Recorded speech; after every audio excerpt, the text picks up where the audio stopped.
은혜가 됐겠습니까?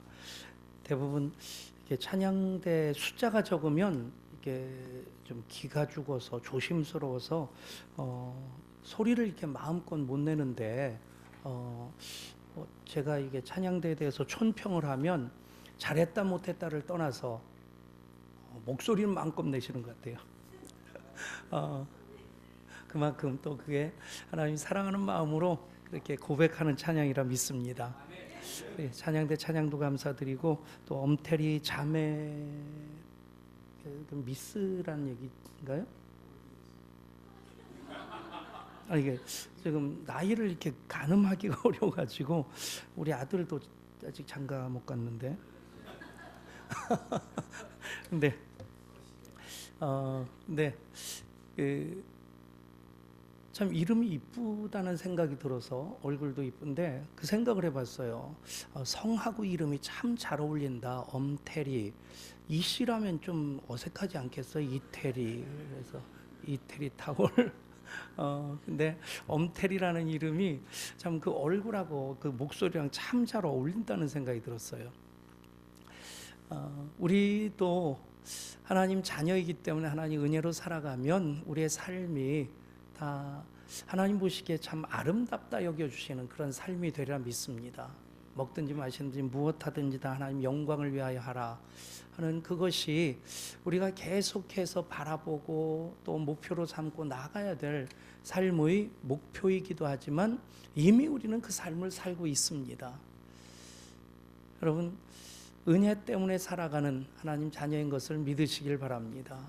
은혜 없이 살면 그것이 다 제각각일 수 있고 또 내 욕심으로 그렇게 휘두를 수 있는 것 될 수 있는데 은혜가 거기에 함께하면 그 모든 것들이 다 어우러져서 하나님 섭리를 이루는 아름다운 그 조각조각들로 하나님께서 그 조각 그림들 하나하나 맞추게 되면 또 하나의 완성된 그림이 되지 않습니까?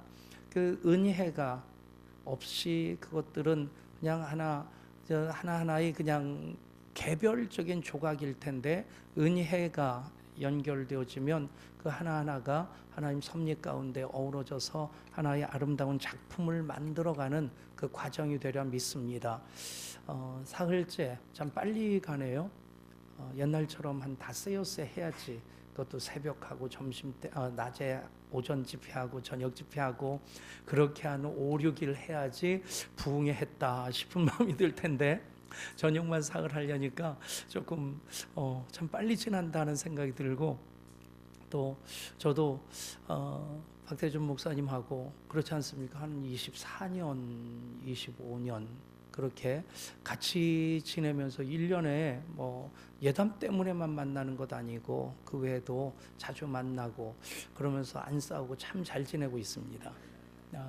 그리고 또 찬미도 거의 뭐 제 딸 같기도 하고 또 며느리랑 친구여서 그렇게 또 자기들끼리 어울려서 지내는 거 보면 그냥 뭐 박 목사님 딸이라는 생각이 안 들고 제 딸 같다는 생각이 들기도 하고 그런 것이 연장선상에서 여의도 제일교회가 뭐 제 교회 같은 느낌, 물론 다 하나님의 교회이긴 하지만 또 예배 드리면서 어떤 교회 뭐 집회를 한다든가 하면 왠지 좀 긴장하고 좀 이렇게 조심스러운 느낌이 드는데 제가 첫날 박 목사님이 1시간 설교해 주시면 되겠다고 그래서 뭐 1시간까지 하겠냐고 그냥 좀 짧게 하겠다고 했는데 1시간 거의 반을 했어요.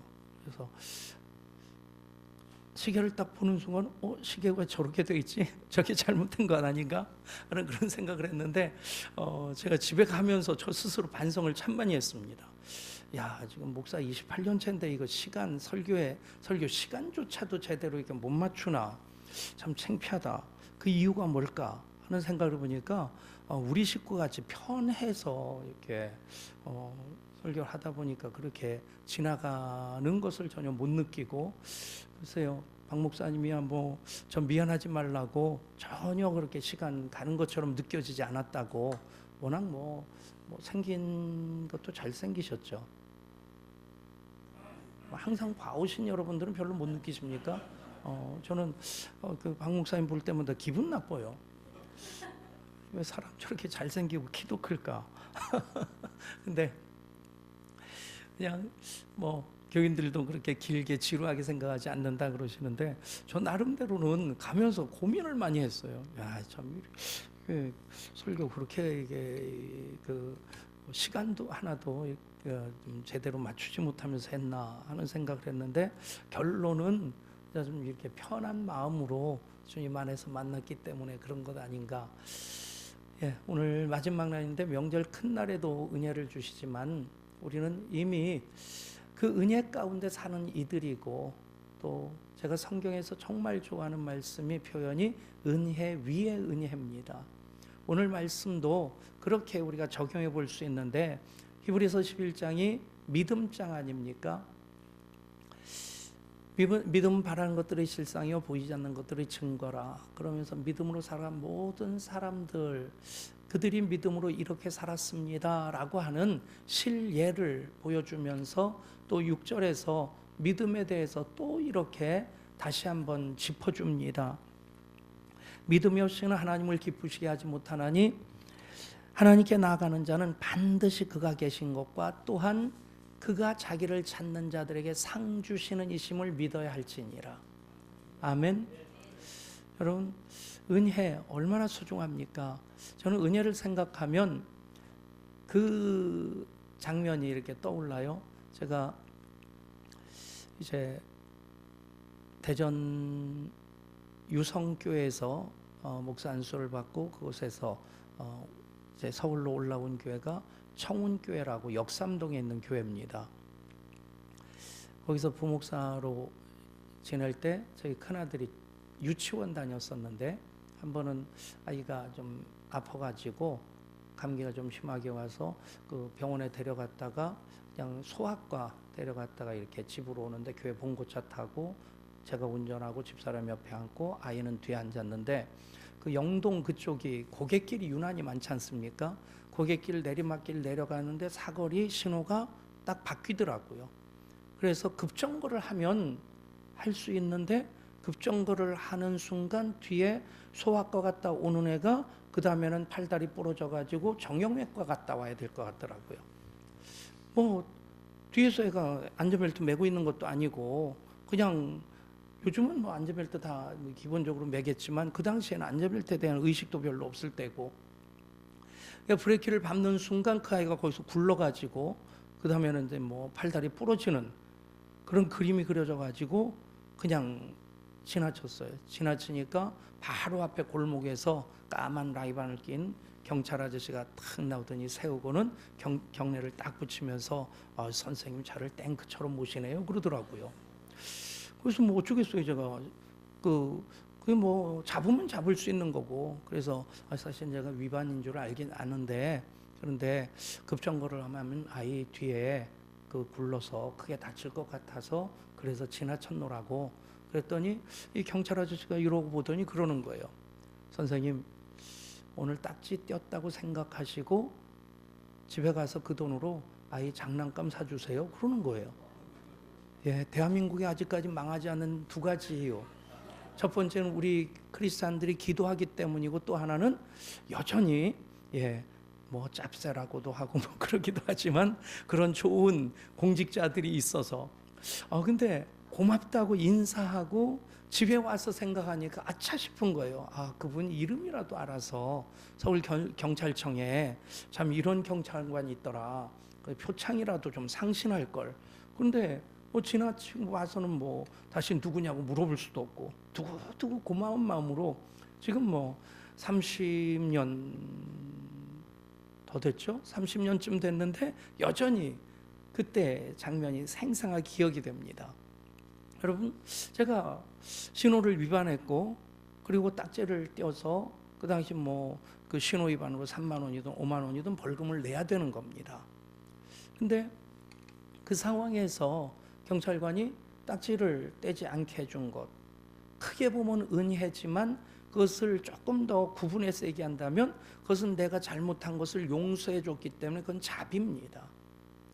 그것을 정확히 은혜라고 한다면 어떤 사건이 있어야 되냐면, 그 상황에서 그냥 내가 내야 될 딱지 그 돈 가지고 애 장난감 사주라고 하는 것이 아니라 그분이 쓱 보고 우리 아들 보고 감동을 받아서 그래서 지갑 꺼내가지고 돈 5만 원, 10만 원 딱 꺼내주면서 선생님 아들 보니까 참 똘똘하게 생겼는데 국가를 위해서 큰일을 할 애 같습니다. 그러면서 그 돈 가지고 애 책이라도 사주라고. 그런 일은 없었습니다. 그런 일이 있어야지 그게 은혜라는 거예요. 오늘 말씀을 통해서 우리는 기본적인 은혜와 그 이상의 은혜, 은혜 위의 은혜를 생각해 보고자 합니다. 우리 믿음도 마찬가지예요. 여기서 말씀하는 믿음은 두 가지 믿음 아닙니까? 첫 번째는 반드시 그가 계신 것을 믿는 믿음입니다. 사실 그 믿음, 우리는 너무 당연하게 생각하고 왜 그게 안 믿어지는지 몰라서 고개가 갸웃겨져지는데 너무 많은 사람들은 어떻게 그걸 믿을 수 있느냐고 반문하지 않지 않습니까? 그렇죠? 저희 교회 알파 코스를 하는데 몇 년 전에 80대 할아버지 한 분이 등록을 하셨어요. 등록하신 지 한 달도 안 돼서 알파를 시작하셨는데 그분이 교회로 안내한 분이 스포츠계의 어떤 원로급인 분이더라고요. 축구계에서는 그 이름 되면 알만한 분인데 그분이 은퇴하셨지만 가끔 가다가 국가대표 평가전 같은 거 있으면 표를 저를 주시더라고요. 목사님 가세요. 그래서 표를 주시면 보면 꼭 왜 그 국가대표전을 하면 수요일 저녁 아니면 금요일 저녁이에요. 아니 목사가 암만 축구 보고 싶어도 수요일 날 저녁 예배 땡땡이 치고 거기 가서 그거 볼 수는 없잖아요. 그냥 교인들한테야 오늘 좀 급한 일이 있어서 나간다고 그러고는 나가면 별일 없게 지나가겠지만 그럴 때는 유독 중계 카메라가 쓱 지나가다가 제 얼굴 비칠 것 같아요. 그러면 이거 다 뽀록 나는 거고 또 금요 저녁 성령 집회 같은 경우도 축구 본다고 그거 못한다고 할 수는 없고 몇 번 사양했더니 그 다음에 안 갖다 주시더라고요. 근데 그분이 80대 어르신을 인도를 했는데 인도하면서 설명을 하시는 거예요. 목사님, 이 어르신이, 이 형님이 한국 축구계의 원로입니다. 그러니까 제1회 아시안컵 금메달을 따고 2회 때 금메달 따고 재작년인가 또 한 번 금메달 딴 거예요. 그동안은 계속 못 따다가 그러니까 2회 아시안 게임에서 그분이 스트라이커로 골 넣고 우승을 견인한 축구계에서는 원로고 그 동생 되는 분이 그 다음 2회 때 또 그렇게 우승을 견인했던 분이라고 하더라고요. 그래서 현역으로 뛰다가 그 다음에는 축구 지도자하고 그러면서 허리가 아파서 일본 가서도 지도자 생활을 하면서 수술을 받았는데 그 수술이 후유증이라고 하는데 어쨌든 그냥 축구 선수들이 얼마나 몸을 혹사합니까? 그러니까 몸이 온전하지 못해가지고 지팡이를 짚고 찔뚝찔뚝하면서 다니시는 거예요. 근데 그분이 알파 등록하시고 다리를 굽히질 못하시니까 평소에는 다 이제 의자에 앉아서 진행하다가 우리가 성령 수양회 할 때는 매트를 펼쳐놓고 거기 앉아서 하는데 그분이 그 바닥에 앉을 수 없다고 해서 뒤에 따로 의자를 하나 마련해 드렸어요. 근데 처음 교회 오신 분이에요.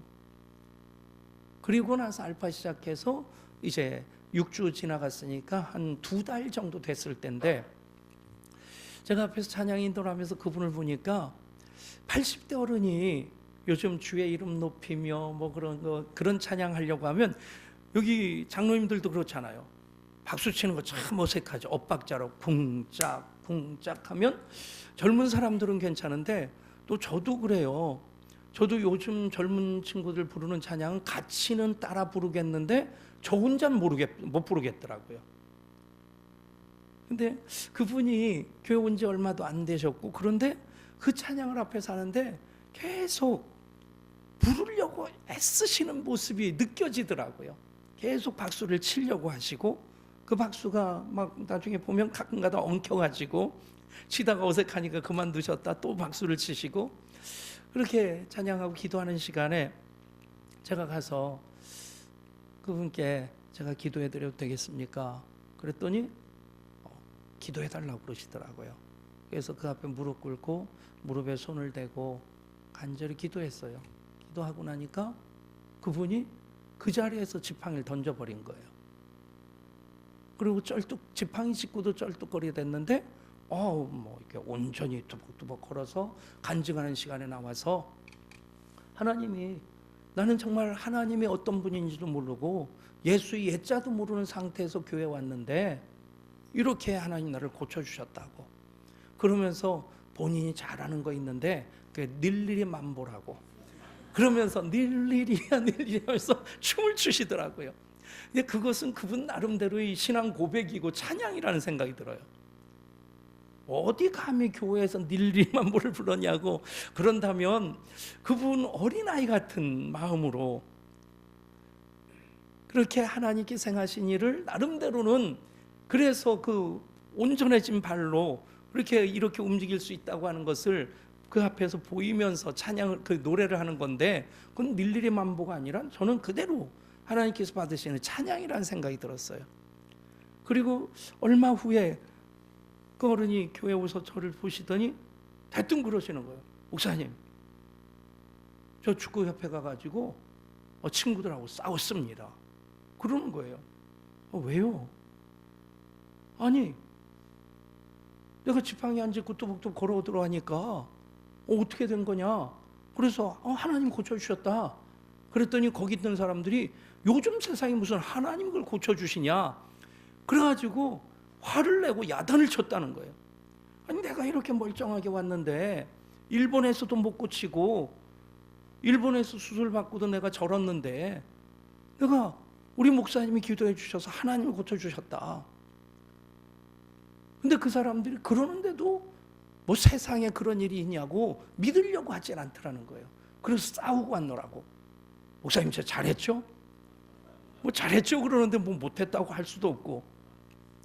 여러분, 그런 일들을 눈앞에서 보면서도 그런 증거들을 보여주는데도 불구하고 믿으려고 하지 않는 사람들이 참 많습니다.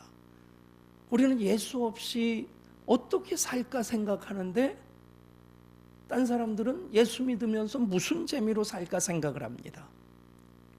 여러분, 하나님 계신 것만 믿어도 우리의 신앙이, 우리의 삶이 그만큼 풍성해집니다. 아멘. 여러분, 그 믿음, 하나님께 나간 자는 반드시 그가 계신 것, 그것을 믿어야 됩니다. 어제도 말씀드렸지만 우리의 믿음이 사회 시스템을 믿는 것 아니에요. 대통령 특사가 김정은 만나고 와서 통 크게 이렇게 몇 개 약속을 받아왔는데, 보는 시각이 진보 측하고 보수 측에서 똑같은 사건을 해석하는 시각이 너무 다르더라고요. 저는 어쨌든 하나님께서 이 나라 사랑하시고 하나님 보호하시는 이 나라, 하나님께서 우리나라 만세가 되게 하실 줄 믿습니다. 여러분, 대한민국 백성으로 그런 자긍심은 있어야 됩니다. 기본적으로 이 정도는 여의도 제1교회 교인들이면 상식적으로 알아야 될 문제라서 이것을 말씀드리는데, 여러분, 왜 우리나라 국화가 무궁화인지 아십니까?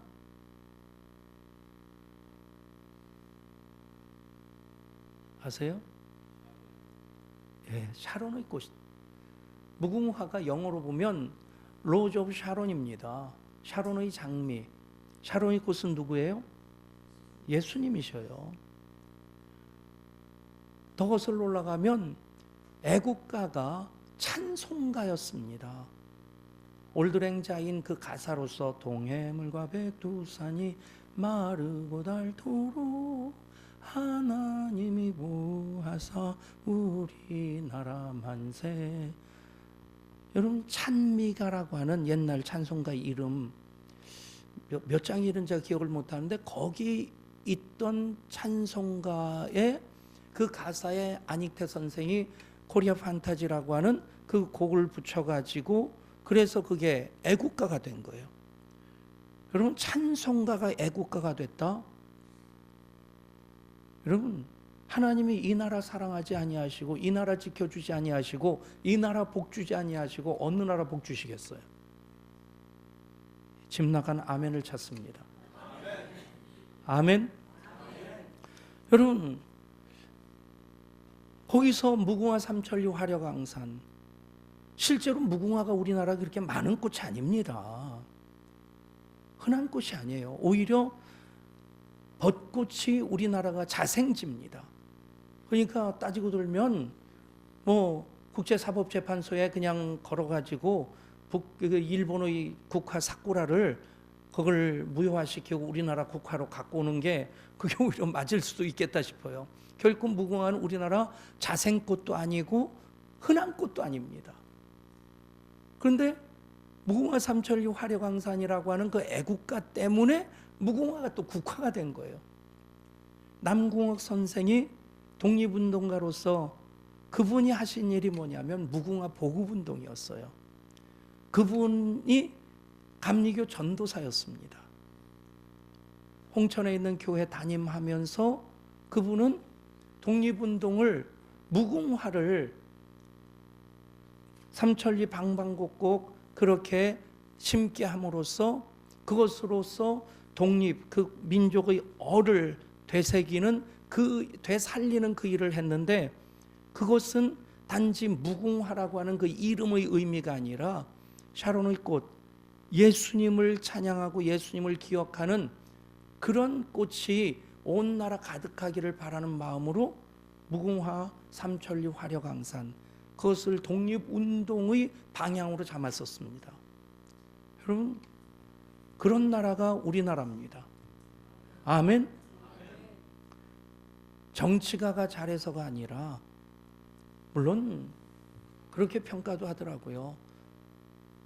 우리나라 경제 개발로 한강의 기적을 이룰 수 있었던 것 전적으로 하나님의 은혜인데 현실적으로 보면 여러분 두 가지를 따질 수 있는데 한 가지는 우리나라의 교육열입니다.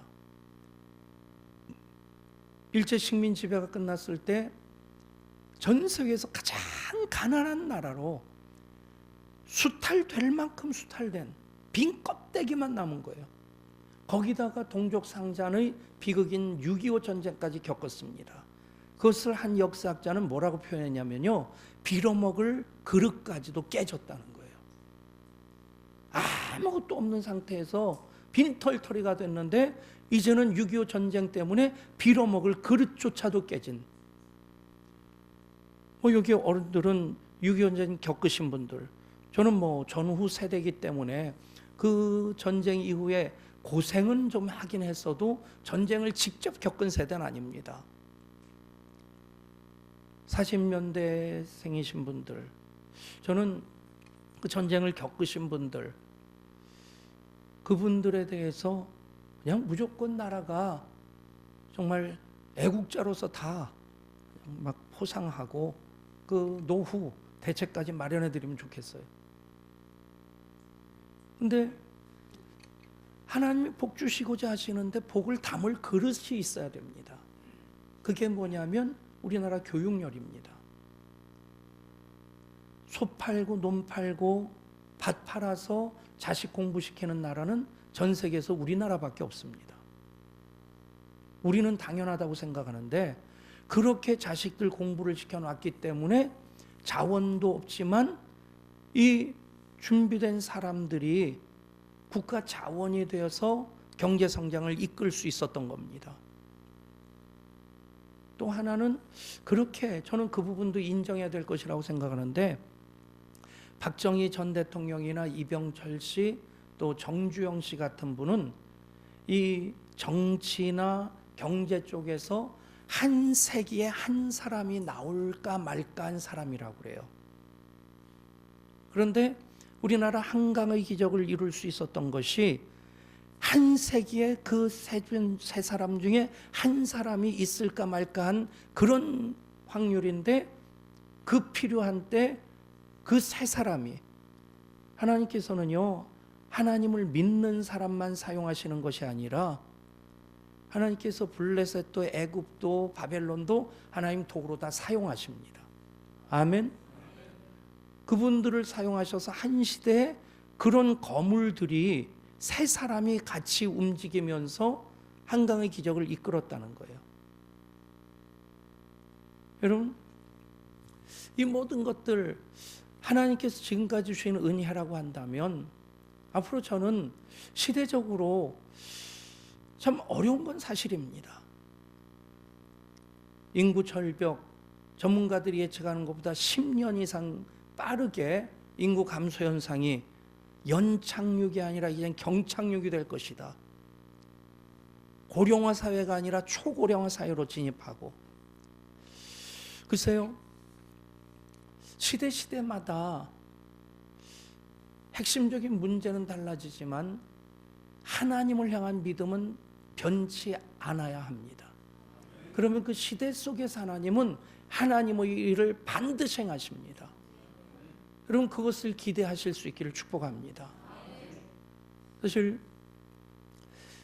기본적인 믿음이 하나님 계신 것을 믿는 믿음이라고 한다면 우리는 그 다음 단계까지 나가야 되는데, 그가 자기를 찾는 이들에게 상 주시는 이심을 믿어야 할지니라. 아멘. 여러분, 얼마만큼의 상을 기대하십니까? 어떤 상을 기대하십니까? 그것을 우리는 다른 얘기로 하면 믿음이라고도 말할 수 있겠고 비전이라고도 얘기할 수 있을 겁니다. 교회가 처한 그 위치한 곳, 지역 교회이기 때문에 지역 상황에 따라서 교회는 그 사역의 방향을 또 비전을 이렇게 잘 정하는 것이 필요합니다. 저 나름대로 목회하면서 교회와 목사에게 또 그리스도인들에게 필요한 것 세 가지라고 생각합니다. 첫 번째는 비전이고, 두 번째는 열정이고, 세 번째는 전략입니다. 여러분, 교회 사역에 있어서도 그렇고 여러분 개인적인 어떤 것을 계획하실 때 그 세 가지를 꼭 점검해 보십시오.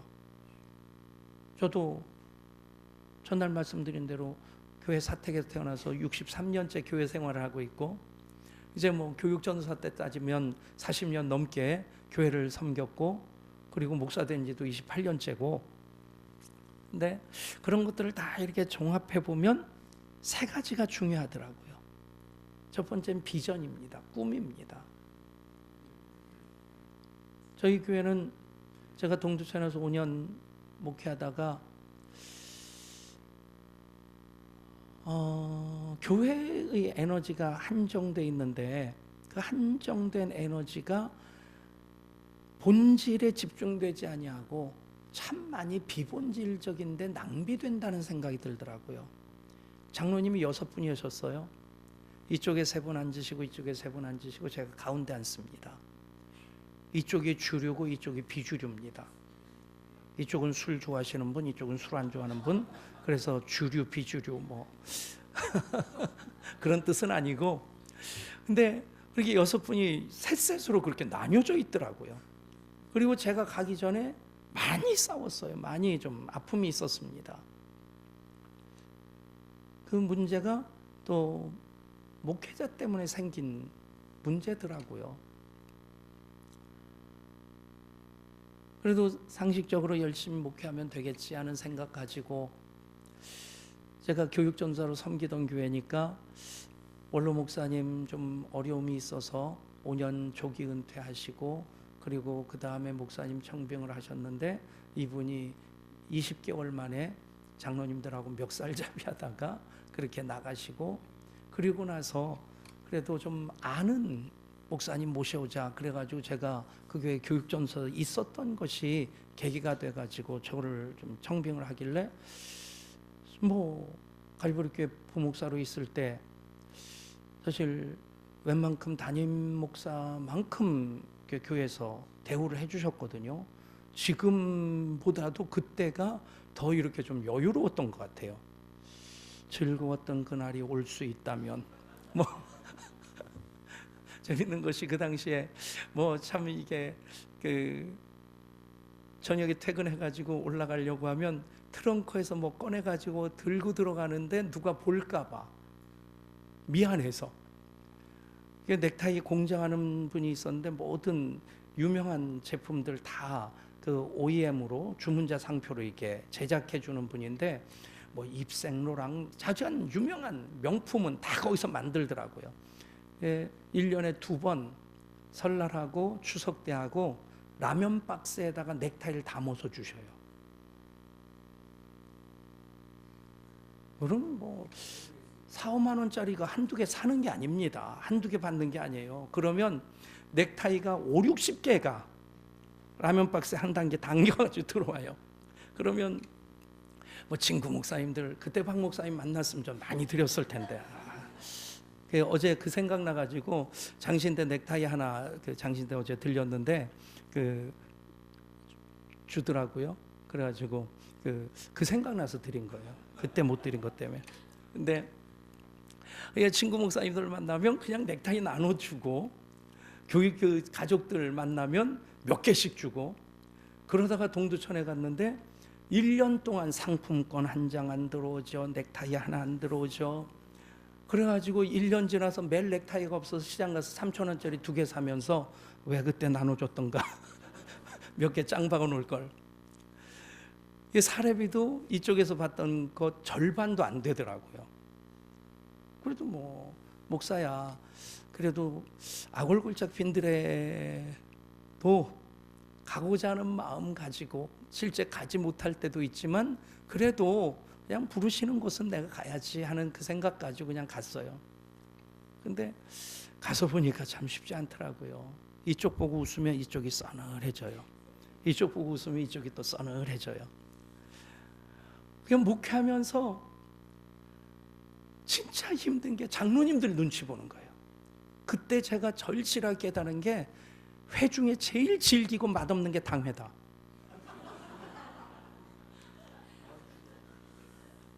아니 여의도 제일교회가 그렇지 않은 줄 알고 있기 때문에 제가 이 말씀 드리지. 제가 이 말씀 드렸다가 괜히 뭐 뒷감당을 박 목사님이 하신다든가 아니면 뭐 제 뒤에다 대고 막 욕을 해단다든가 그러면 제가 어떻게 이 얘기를 하겠어요. 아무튼 뭐 그 얘기를 하려고 하면 눈물 없이 못 듣는 많은 얘기가 있습니다. 근데 사임을 하려고 당회 한 달 후에 사임할 테니까 후임을 구하십시오. 그리고 한 달 지나는 동안 사택이 교회랑 이렇게 강대상 뒤쪽 벽하고 사택이 붙어 있어요. 그러니까 교회에서 또 철야 기도하는 분들은 또 그 아래 강대상에서 기도하잖아요. 그러면 그 기도가 저희 집 거실까지 들려요. 안 들리는 그래도 좀 적게 들리는 데가 안방이 아니라 아이들 방이더라고요. 아이들 방에 들어가서 그 기도 소리가 하도 괴로워가지고 입을 뒤집어 쓰고 아니 있을 때 잘하지 나간다는데 왜 그렇게 기도를 하나. 뭐 어떤 분들은 권사님들은 목사님 이삿짐 나갈 때 우리 앞에 다 들어놓을 테니까 우리 장례 치르고 가시라고. 그 정도는 약과입니다. 젊은 집사님 5-6명이 오더니 탁자에다 칼을 탁 놓는 거예요. 그리고는 목사님 우리 다 찔러 죽이고 가십시오. 목사님 그 반석경이 그렇게 험악하지 않았죠? 비슷했어요? 동두천이 그랬나 봐요. 그런데 저는 제 할 일 다 했다 생각하고 이제는 나가야 되겠다고 생각하고 그냥 그런 것까지도 저를 더 힘들게 하더라고요. 그런 가운데 북한산 길로 이렇게 프라이드 베타 운전하고 집사람 옆에 타고 아이들 그동안 그때 이제 목회 전념하겠다고 이제 보산 초등학교라고 기지촌 학교 초등학교를 다녔는데 둘째가 입학하면서 도저히 아이들을 위해서 여기다 놔둬선 안 되겠다. 그래서 불광동에 있는 외갓집에 아이들을 맡겨놨었어요. 그래서 아이들이 한번 보고 오자. 그리고 그 북한산길로 가면서 저도 모르게 찬양 한 곡을 했어요. 이 땅의 황무함을 보소서 하늘의 하나님 긍휼을 베푸시는 주여 우리의 죄악 용서하소서 이 땅 고쳐 주소서. 그 찬양을 제 생각 없이 그냥 흥얼흥얼했는데 이 땅의 황무함을 보소서. 그 가사가 제 가슴을 꽉 찌르더라고요. 이 땅이 황무한 것이 아니라 제 심령이 황무한 거예요. 제 심령이 새카맣게 죽어가지고 그렇게 절박하게 자기 살겠다고 그렇게 몸부림하는 교인들 그 기도에 귀 막고 떠날 생각만 하고 있었고, 이 심령이 황무하다는 것을 깨닫는 그 순간 그냥 눈물이 쏟아지기 시작하는데, 몽골에서 세족식 해줄 때 그때 울었던 만큼 또 울었어요. 제가 울음이 예쁜 사람이 아닌데 눈물이 뚝뚝뚝 떨어지면서 나중에는 그냥 막 흐느껴 울게 돼서 차를 길가에 세놓고 한 30분을 엉엉 울었습니다. 30분을 울다가 문득 집사람이 생각나더라고요. 그래서 눈 뜨고 집사람 보니까 집사람도 울고 있어요. 당신 왜 우는데? 그랬더니 당신이 우니까 그러더라고요. 내가 왜 울었는지 아냐? 그랬더니 모른대요. 이렇게 우리가 사임할 수는 없다. 사임을 철회하자. 그 길로 교회 돌아와서 그날이 금요일 날인데 금요일 날 저녁에 사임을 철회한다고 하니까 교인들이 막 박수치고 덩실덩실 일어나 춤을 추고, 저를 가장 힘들게 했던 장로님이 또 저를 목마 태우고 교회를 막 왔다 갔다 하는데 이건 웃을 수도 없고 울 수도 없고, 그러면서 그분들끼리 막 잔치가 벌어진 거예요. 근데 저는 그 분위기가 너무 힘들어서 그냥 당회실이 사택의 한 칸이 당회실이었습니다. 그곳으로 들어와서 그냥 앉아가지고 하나님 왜 못 떠나게 하십니까? 그런데 집사람이 또 조금 있다 들어오더라고요. 왜 왔는데? 그랬더니 자기도 뭔지 불편해서 있기가 힘들다고. 그래서 또 둘이 끌어안고 엉엉 울었습니다. 그 5년 동안 참 광야학교 같은 그 5년을 지내면서 제 가슴 속에 교회다운 교회의 꿈이 생겼어요.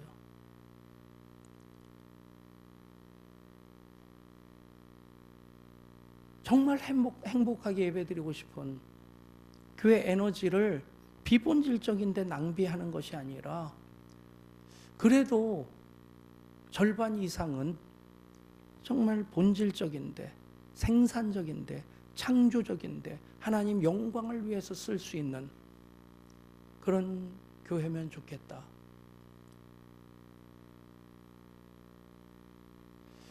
그 5년 동안 저는 예배 때문에 살아가는 것을 절실하게 깨달았습니다. 준비실에서 강대상으로 올라가려고 하면 새 계단이 있는데 그곳 올라갈 때마다 교수대로 끌려가는 사형수 심정이 이럴까?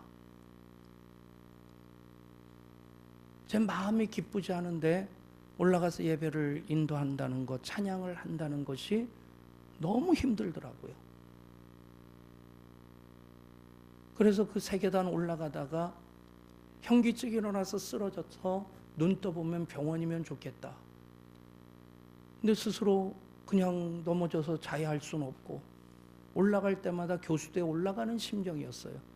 그때 기독교 신문에 뭐가 나왔냐면 그 부산에서 어떤 목사님이 목회하다 너무 힘들어서 그냥 알리지도 않고 잠적을 해버렸다는 거예요. 그러니까 그 교회 장로님들이 뭐 목사님이 가셔봤자 뭐 잠적을 하면 캬바레로 하겠습니까? 단란주점으로 가서 숨겠습니까?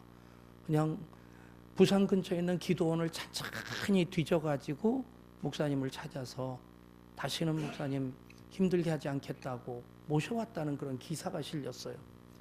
그 목사님이 얼마나 부럽던지 저도 잠적해 볼까 생각했는데 잠적하면 찾지도 않을 것 같더라고요.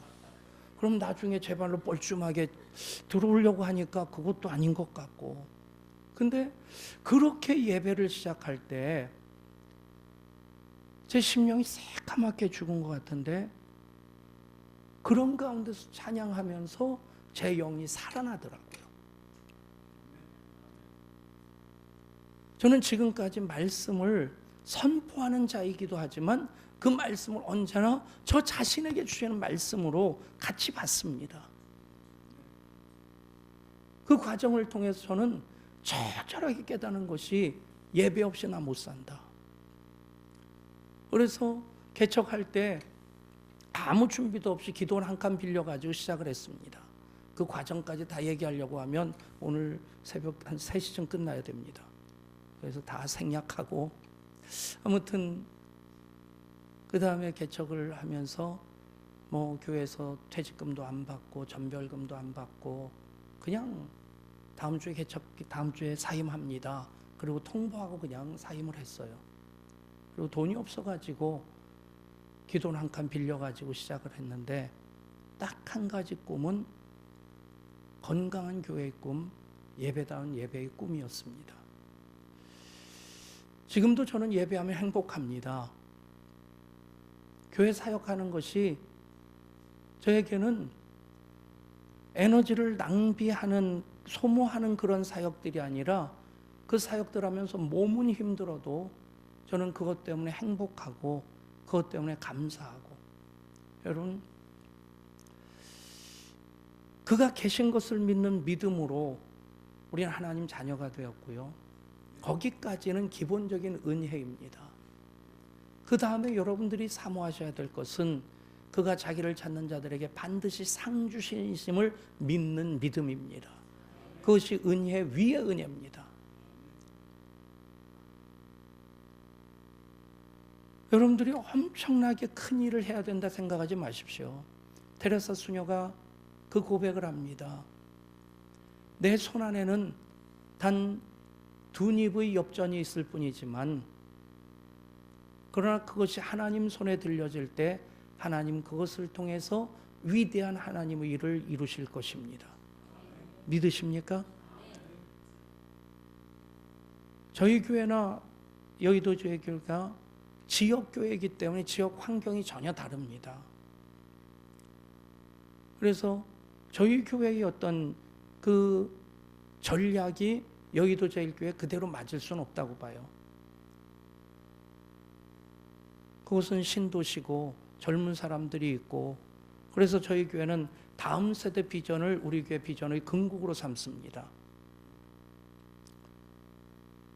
150억 빚을 그동안 애껏애껏 갚아서 이제는 110억, 올해 지나가면 이제 100억대 이하로 내려간다고 하는, 그런데 그보다 이제 내년이든 내후년이든 다음 세대 센터를, 비전 센터를 짓는 것까지는 내가 해야 될 일이다.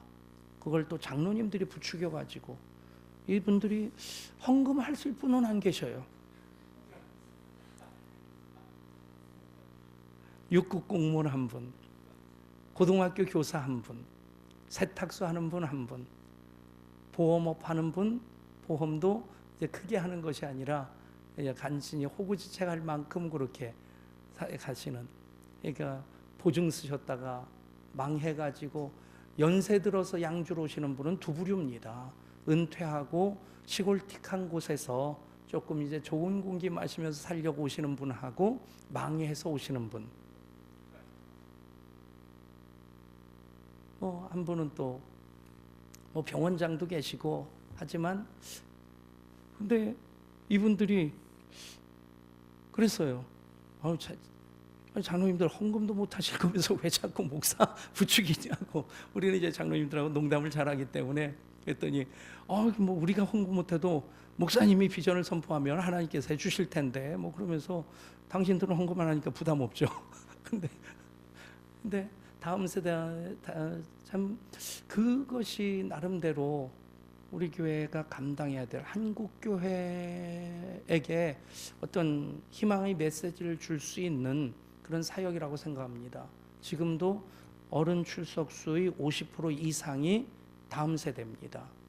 그러니까 그런 교회가 참 쉽지 않아요. 그러나 여의도 제일교회는 여의도 한가운데 어쩌면 굉장히 상징적인 의미지 않습니까? 한국의 맨하탄이라고 하는, 이것도 맨하탄 빌딩이죠. 그걸 모르고 얘기를 했는데 한국의 맨하탄이라고 하는 금융가에 교회가 서 있다.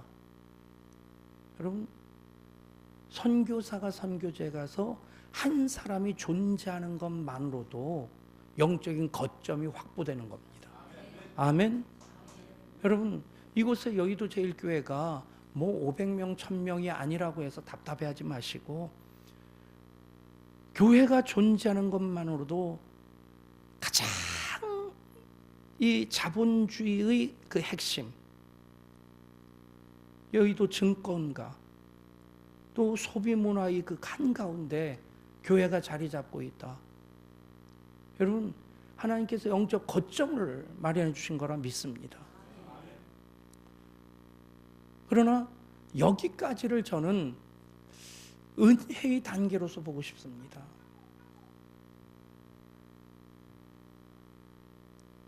여러분, 명절 끝날이라고 해서 저는 이 부흥집회로 끝나는 것이 되어서는 안 되고, 저는 여러분들에게 도전을 드리는 것으로 제 할 일 다 하는 것이고, 이제는 여러분들이 그 도전을 감당하셔야 됩니다. 아멘. 여러분, 받은 은혜로서 은혜 위에 은혜를 기대하십시오. 하나님 계신 것을 믿는 것으로 우리가 이만큼 은혜를 받고 산다면, 그래서 은혜 아니면 살아갈 수가 없네, 그 고백 가지고 산다면 이제는 하나님께서 그가 자기를 찾는 자들에게 반드시 상 주시는 이심을 믿어야 할지니라. 하나님께서 여러분들이 어떤 상을 주실지 그것을 기대하시면서 꿈을 꾸시고, 그 비전을 위해서 정말 내가 땀 흘려 그 헌신할 수 있는 열정을 가져야 되고, 그리고 그 일에 맞는 전략이 있어야 됩니다. 꿈이 없이, 비전이 없이 열정만 있다면 이것은 감당이 안 됩니다. 무식한데 용감한 사람이 제일 골치 아픕니다. 무식하면 얌전하기라도 해야 되는데 대부분 무식하면 또 용감하더라고요. 비전이 없는 열정은 오히려 문제를 일으킵니다. 비전이 있는데 열정이 없다면 이건 개꿈입니다. 비전과 열정만 필요한 것이 아니라 전략이 필요합니다. 여기도 제일교회를 통해서, 여러분 사역을 통해서, 여러분들이 맡겨주신 그 직분을 통해서, 여러분들이 꿈꾸는 일들을 통해서 하나님 그 일을 어떻게 이루어 가실까?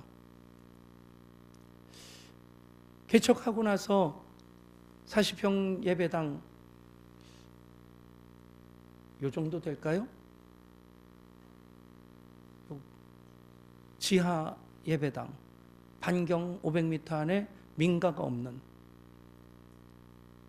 근데 그곳에서 예배를 드리면서 정말 예배의 모든 것을 다 쏟아부어 보자. 나름대로 예배의 패러다임도 바꿔보고, 또 저 나름대로 준비할 것도 준비하는데, 근데 개척을 하고 나니까 좀 많이 저 자신도 이렇게 좀 위축되더라고요. 그래서 선배 목사님, 친한 목사님들을 찾아가서 2년만 격려 차원에서 그 교회 후원 좀 해달라고. 그래서 10분 선배 목사님들이 후원을 해주시는데 그거 가지고 선교를 시작을 했어요. 처음서부터.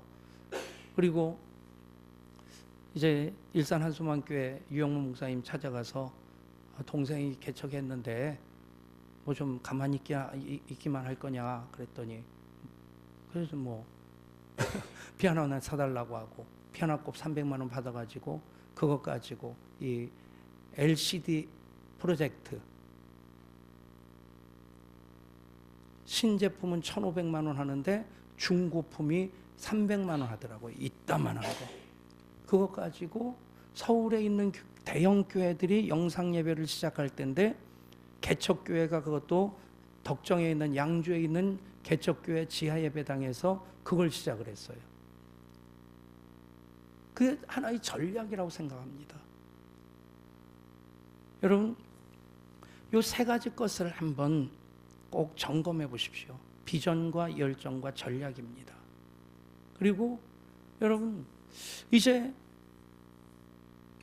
하나님 계신 것을 믿는 믿음에서 반드시 자기를 찾는 자들에게 상 주시는 하나님이심을 믿는 믿음으로 나아갈 때 기본적인 은혜가 지금까지라고 한다면 은혜 위의 은혜는 하나님 어떻게 행하실 것인가? 여러분, 그 기대하는 마음, 그게 꿈이 되고 그것이 비전이 되어야 될 줄 믿습니다. 마무리하면서 저는 여러분들에게 조금 도전을 드리고자 독한 얘기를 합니다. 흔히 빈익빈 부익비란 말을 합니다. 빈익빈, 가난한 사람 점점 가난해지고 부익부, 부자는 점점 더 부자가 된다. 신자유주의 경제체제 속에서 그 현상은 점점 심해지고, 사실 지금 자본주의는 어떤 철학이 없는 굉장히 그 탐욕적인 자본주의입니다. 이 자본주의도 방향이 바뀌어야 돼요. 그 흐름 속에서 지금 한반도의 4대 강국들마다 저마다 미쳐 날뛰지 않습니까? 이번에 그 가운데서 남북한이 통일을 위한 또 하나의 그 토대를 놓을 수 있다면 정말 하나님 보고 와서 우리나라 만사가 될 줄 믿습니다. 근데 저도 통일에 참 관심 많은 것이 숙명이라는 생각이 들어요.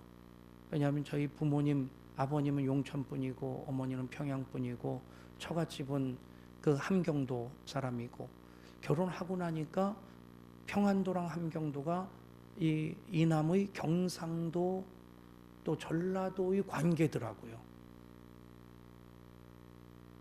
그리고 그 얘기를 듣고 났는데 조금 걱정이 된 적이 있었는데, 평안도 사람이 함경도 사람 박치기로 넘겨버리니까 함경도 사람이 자빠지면서 뭘 우물우물 씹고 있더래요. 그러니까 평안도 사람이 박치기로 받아 넘기고 나서 함경도 사람한테 자식 까불지 마 그랬더니 함경도 사람이 자식한테 코나 만져봐 그러더래요. 그러니까 머리로 받쳐서 쓰러지는 순간 코를 물어뜯어 가지고 질건지걸 씻고 있다. 가끔가다 제가 코를 만져봅니다. 근데 같이 살다 보니까 진짜 제가 이기는 것 같은데 결론은 다 지고 있더라고요. 아, 이거 함경도랑 잘못 사는 건가? 근데 그래서 뭐 처가집도 그렇고 저희 쪽도 그렇고 다 이북 38 따라지들이니까 이북에 대해서는 항상 그 아픈 마음으로 끌어안게 되고, 저희가 소속한 노회도 용천 노회고 또 총회에서도 남북한 선교통일위원회 또 임원을 맡고 있고, 그러다 보니까 경기도 그 통일자문위원 기독교 대표로 제가 또 이렇게 들어가게 됐어요. 근데 이 모든 과정을 지켜보면서 통일의 때는 언제일까? 교회의 기도의 분량이 꽉 찼을 때라고 믿습니다. 사도행전에서 저희가 기도하기를 다하매라고 하는 것은 기도 시간이 끝났다는 얘기가 아니라 기도의 분량을 꽉 채웠다는 겁니다.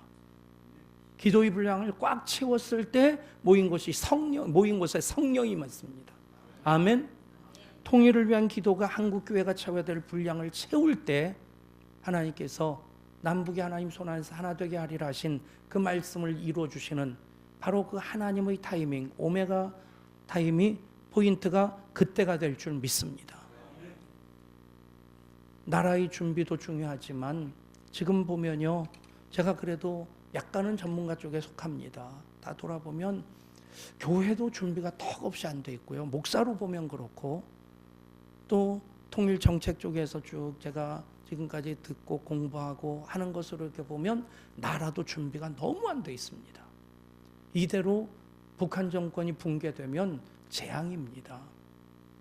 그리고 가장 가능성 많은 현실은요, 북한이 중국을 눌러앉고 그리고 신탁 통치하면서 모든 것을 다 긁어가는, 여러분 우리는 한반도가 당연한 대한민국 땅이라고 생각하는데요, 중국은요 동북공정이 천리장성부터 시작됩니다. 고려 때까지는 그 위에 함경도 평안도는 우리 땅이 아니었어요. 고구려 우리는 우리 민족이라고 생각하는데 중국은 중국의 변방이라고 생각해요. 되게 복잡합니다. 이런 거 생각하면 정말 해법이 없다.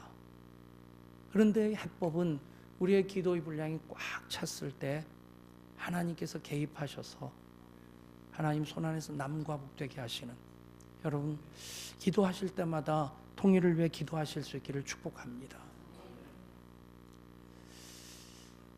그런 흐름 속에서 빈익빈 부익부는 지금 심각한 사회 문제고요, 심각한 국제 질서 속에서 여러분 가난한 나라들은 베네수엘라 완전히 국가부도 상태가 되고, 남미 국가들 그렇고, 그럼 미국도 경찰 국가로서 그런 나라들에 대한 책임을 지려고 하지 않습니다.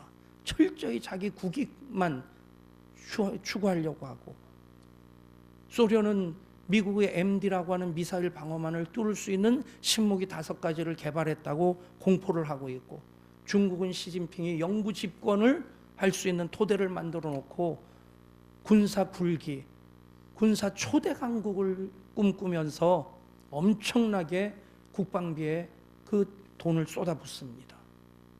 여러분 정신 바짝 차려야 됩니다. 모든 시대적인 흐름이 정말 철학이라든가 질서 같은 것 아랑곳하지 않고 약욕 강식의 시대로 가고 있습니다. 그런데 여러분 빈익빈 부익부라고 하는 것을 우리는 긍정적으로 받아들여야 됩니다. 왜냐하면 하나님 하시는 일 가운데, 예를 들면 씨 뿌리는 비유, 똑같은 씨앗이 길가와 돌짝밭과 가시밭과 좋은 땅에 떨어집니다. 똑같은 씨앗입니다. 말씀으로 해석되어집니다. 그런데 중요한 것은, 물론 비유라는 뜻은 파라볼레, 그래서 옆에 놓고 이것을 이해하도록 하는 얘기입니다. 비유는 무엇이다라고 하는 직설법이 아니라 무엇과 같다라고 하는, 그건 간접적으로 설명해 주는 거죠. 여러분, 그래서 그 비유를 수학 공식처럼 적용할 수는 없겠지만 그냥 이해하기 쉽게 생각해 주십시오. 씨를, 그 밭을 4개로 생각하면 길가, 돌짝밭, 가시밭, 그리고 좋은 땅입니다. 어떤 이유로든 길가와 가시밭과 또 돌짝밭에서는 수확이 제로입니다. 그러면 좋은 땅에 떨어진 씨앗은 어떤 것은 30배, 어떤 것은 60배, 어떤 것은 100배의 열매를 맺습니다. 전체 밭에서 총소득은 190입니다. 그런데 소득을 걷는 밭을 보면 전체 12분의 1에서 30, 또 12분의 1에서 60, 12분의 1에서 100입니다. 달란트의 비유도 마찬가지입니다. 5달란트 받아서 5달란트를 남긴 사람에게 1달란트 받은 자의 것을 빼앗아서 주십니다. 있는 자는 받아 더하게 되리라. 여러분, 이 세상에서의 탐욕스러운 그런 그 의미로서의 빈익빈 부익부가 아니라 영적인 책임을 감당하도록 하나님께서는 있는 자에게 더하여 주시고, 그래서 이 100이라고 하는 밭에서 12분의 1에서 100을 거뒀기 때문에 결과적으로 보면 60, 30까지 합해서 이 190, 그것도 전체 53%가 12분의 1입니다. 여러분, 요셉이 형통하게 하는 자입니다. 저는 성경에서 형통이란 말도 참 좋아합니다. 또 하나 좋아하는 단어가 백성입니다. 제 이름 석자 중에 두자가 들어갔잖아요. 잘 모르십니까? 엄태리 자매 이태리 좋아하죠? 어떤 때는 그냥 그 목이 곱고 완악한 백성 그러면 그건 나랑 상관없는 백성이고, 하나님께 사랑하시는 백성 그러면 그건 나랑 상관없는 백성이다. 여러분, 형통하게 하시는 일을 누구를 통해서 하십니까? 요셉을 통해서. 요셉의 창고가 가득 찼을 때 그 형제들 그 기근을 다 해결해 줄 수 있었고, 애굽과 인근 나라의 기근까지도 다 해결해 줄 수 있었습니다. 여러분, 이것이 여러분들이 비전이 될 수 있기를 축복합니다. 이것에 대해서 기분 나빠하는 사람이면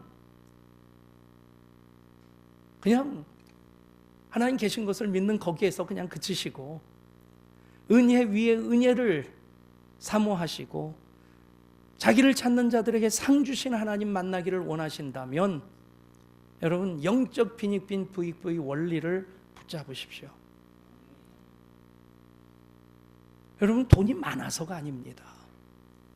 엄청난 은사가 있어야 되는 것 아닙니다. 중보기도 하나 하는 것도요, 내가 이곳에 사는 기도가 하나님의 세계 경영을 이루어가는 도구가 되고 통로가 됩니다. 아멘. 여러분, 그런 자부심 가지고 기도해 보십시오. 이곳에서 선교지를 위해 기도한다? 돈이 없어서 선교비는 못 보내도 여러분, 선교지를 위해서 중보기도 하는 것, 하나님의 세계 경영에 참여하는 기도입니다.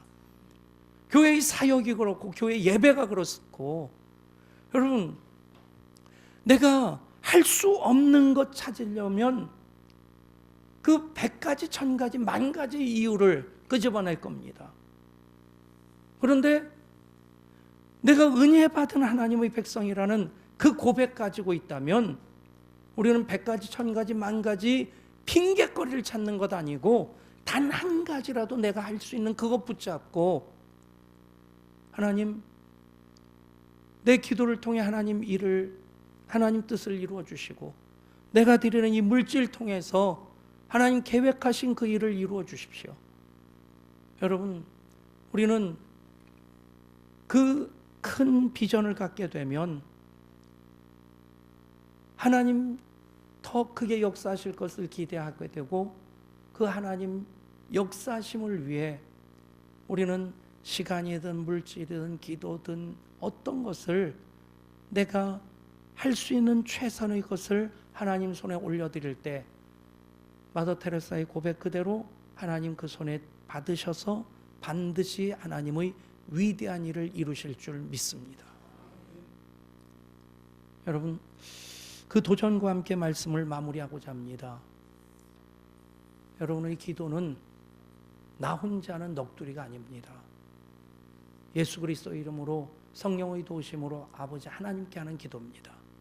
여러분들의 사역은 그냥 힘 남아서 시간 남아서 하는 사역이 아니라 그 사역은 예수 심장 가지고 예수님의 손과 발 되어 그렇게 주님 기뻐하시는 그 일을 하는 겁니다. 여러분, 그 모든 것, 그것이 하나님 은혜로 작동되어지는 것을 보게 될 때 우리는 그가 계신 것을 믿는 거기에 머무는 것 아니고 자기를 찾는 자들에게 반드시 상 주신 하나님 기대하며 나가게 될 줄 믿습니다. 봉회가 오늘 이 시간으로 끝나는 것 아니고 이제는 여러분들 그 비전을 통해 그 열정과 전략을 담을 수 있는 큰 그릇이 준비되어질 때 하나님께서 나를 통해 얼마나 큰 일 이루실까, 그것을 기대하며 또 새로운 출발을 하실 수 있기를 축복합니다. 여의도 제일교회가 후원하는 예담 동산부터 군종 예담, 그리고 선교지 예담, 그리고 또 후원하는 선교사님들을 통해서 하나님께서 얼마나 크신 일을 이루실 것인가 기대해 보십시오. 한 사람 구원받으면 그 가문이 구원받는 그 일이 그 한 사람으로부터 시작됩니다. 아멘. 여러분들이 직장에서 그 직장을 끌어안고 중보하고 축복하며 기도할 때 하나님은 그 기도를 통해서 그 직장에서의 모든 사업이 반드시 세속적인 욕심으로만 움직여지는 것 아니고 하나님께서 바벨론을, 애굽을, 구스를 들어 사용하시는 것처럼 그 기업들도 하나님의 거룩한 목적을 위해 사용하시는 도구 삼으실 줄 믿습니다. 여러분들의 꿈을, 열정을, 그리고 전략을 담을 수 있는 큰 믿음의 그릇 준비하실 수 있기를 바랍니다. 하나님께 나아가서는 반드시 그가 계신 것과 또한 그가 자기를 찾는 자들에게 상 주시는 이심을 믿어야 할지니라. 여러분, 이제부터 부흥회가 오늘로 끝나는 것 아니고 오늘부터 여러분들이 숙제를 풀어보십시오. 여러분들이 하나님은 얼마만큼 크신 하나님이십니까?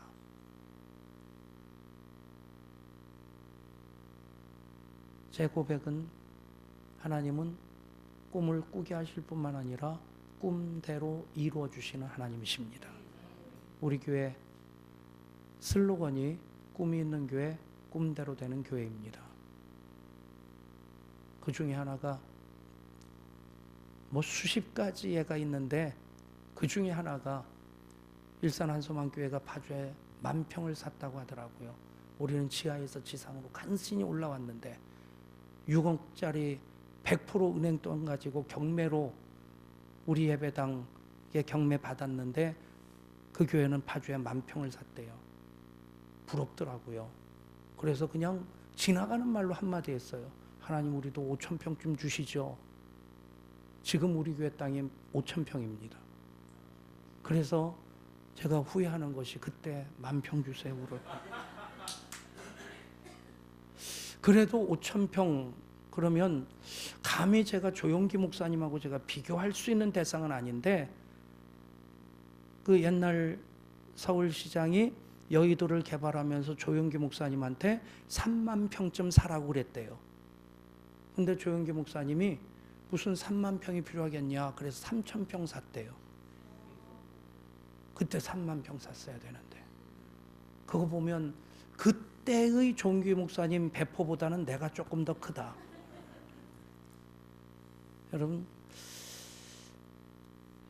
여러분을 통해서 하나님이 이루실 일을 꿈꾸십시오. 은퇴하셨다고 끝입니까? 여러분, 저희 아버님 90세고요. 장인어른 93세셔요.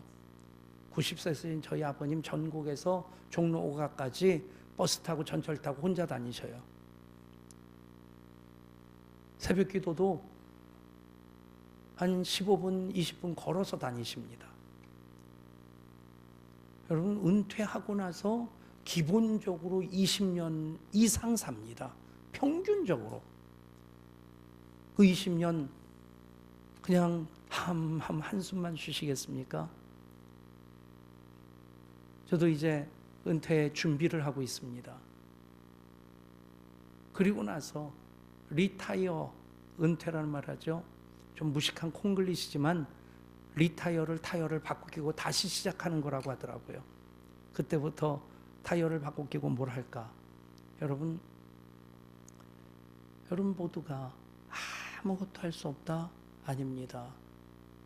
세계는 나의 교구다라고 외쳤던 요한 웨슬레, 그 사역에 있어서 가장 큰 힘이 됐던 이가 그 누이입니다.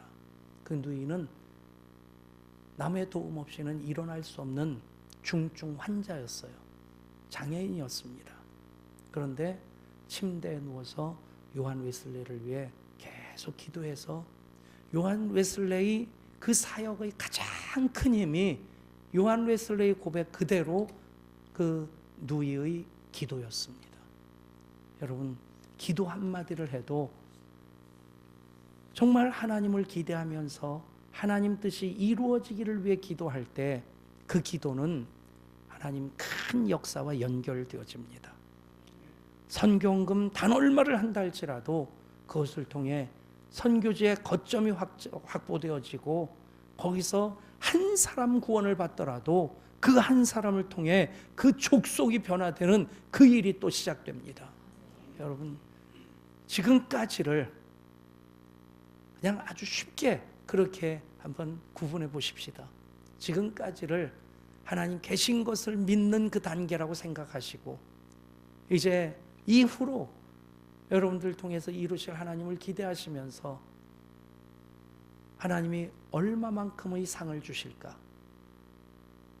그것을 기대하면서 또 새 출발을 할 때 부흥의 이후가 결혼식보다 결혼 삶이 중요하듯이 부흥의 이후 그 말씀으로 살아가면서 여러분 삶 가운데, 사역 가운데, 가정 가운데, 그리고 주님 몸된 여의도 제1교회 가운데 하나님 행하시는 더 놀라운 일들 보실 수 있기를 주님 이름으로 축복합니다. 우리 찬양 함께 하죠.